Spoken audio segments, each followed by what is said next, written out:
Oke, jadi cerita ini kejadian sama perempuan, kita sebut aja namanya Ika. Ika itu umur 18 tahun dan tinggalnya di Bandung. Ada satu malam di mana Ika tuh mimpi, dia lagi jalan sama warga-warga desanya.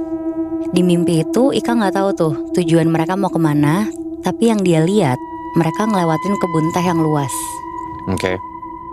Di situ Ika masuk ke terowongan, tapi terowongan itu tuh terbuat dari daun dan akar-akaran yang ngelingkar terus ngebentuk terowongan.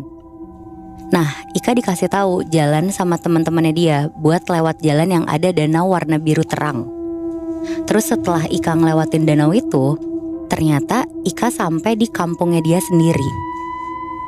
Tapi nggak tahu kenapa, kampung itu tuh beda dan cuma ada satu rumah.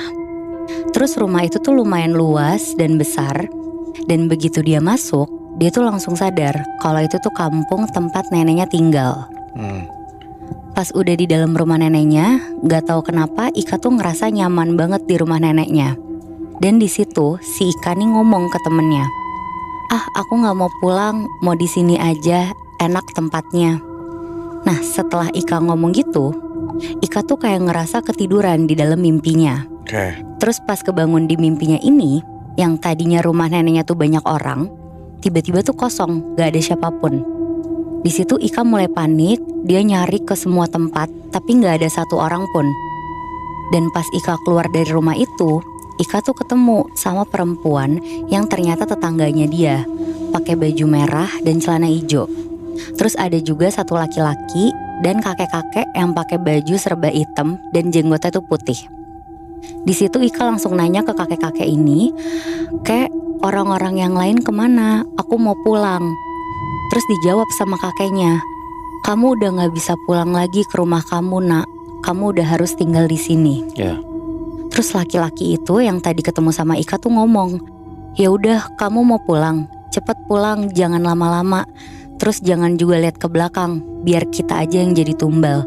Kita tuh maksudnya si laki-laki itu sama perempuan yang dia lihat Ika.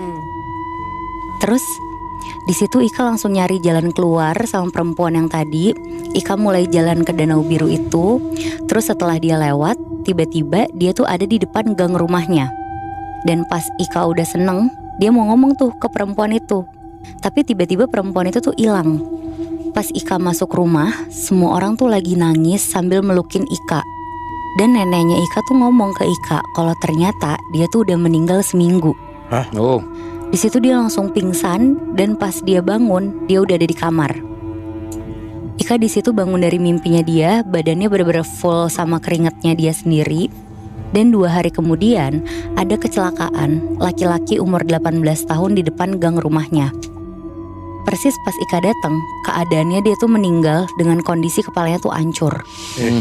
Di situ Ika nggak bisa ngelihat muka laki-laki ini, tapi Ika tuh yakin banget kalau laki-laki ini tuh yang ada di mimpinya dia. Semenjak hari itu tuh perasaannya Ika kayak bersalah banget. Terus Ika tuh selalu pengen minta maaf lah ke cowok itu. Dan setelah 1 minggu dari kejadian itu, sekitar jam 5 pagi, Ika nih kebangun. Dia dengar ada suara benturan kenceng. Kata neneknya dia, ada kecelakaan di depan kantor desa. Ika langsung ke sana tuh buat ngeliat. Dan pas dia lihat, ternyata ada minibus yang nabrak gerbang kantor desa. Nah di situ ada 5 orang luka-luka dan 1 korban yang ketabrak, badannya tuh hancur gak berbentuk. Tapi orang yang ketabrak ini tuh gak ada setetes darah pun yang ngalir. Dan setelah semua orang ngeliat, ada 1 laki-laki yang ngebuka penutup jasadnya. Terus di situ laki-lakinya tuh langsung duduk terus nangis-nangis. Karena ternyata korban perempuan itu pakai baju merah dan hijau, ternyata tuh istrinya dia sendiri. Dan itu tetangganya Ika yang ada di mimpi dia itu, sosok perempuan itu. Di situ Ika benar-benar lemes ngedengar kalau itu tuh orang yang ada di mimpinya dia.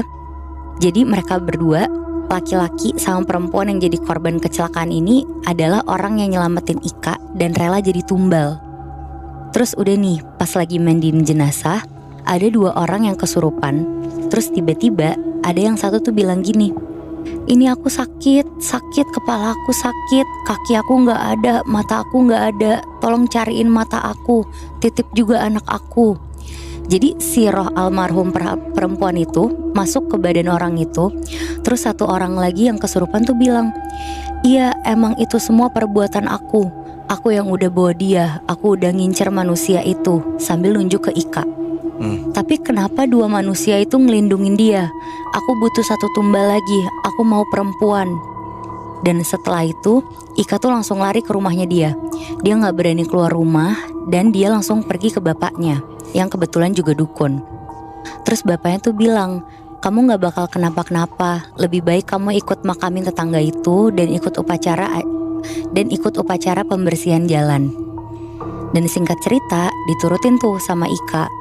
Nah, setelah kepergian almarhum, satu kampung tuh nerima teror dari sosok perempuan itu. Bahkan Ika sendiri pun ngalamin berkali-kali. Dan pernah satu kali pas maghrib, Ika tuh pergi ke warung. Pas pulang dari warung, Ika jalan sambil nunduk karena lagi main HP. Tanpa sadar, si Ika nih papasan sama perempuan itu. Dan dia bilang, Ika mau kemana? Dijawab sama Ika, dari warung.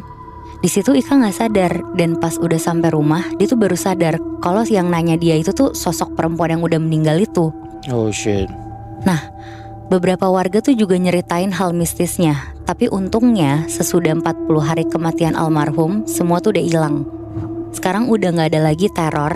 Tapi setiap Ika ngelihat rumah almarhum, Ika tuh selalu ngelihat kalau rumah itu tuh kayak gak ada yang nempatin. Rumahnya tuh kosong, kayak udah ditinggal puluhan tahun. Padahal di dalam rumah itu masih ada suami, ibu, dan anaknya almarhum. Tapi yang sedihnya lagi, mata sosok perempuan itu tuh sampai sekarang masih belum ketemu dan gak tahu hilang kemana.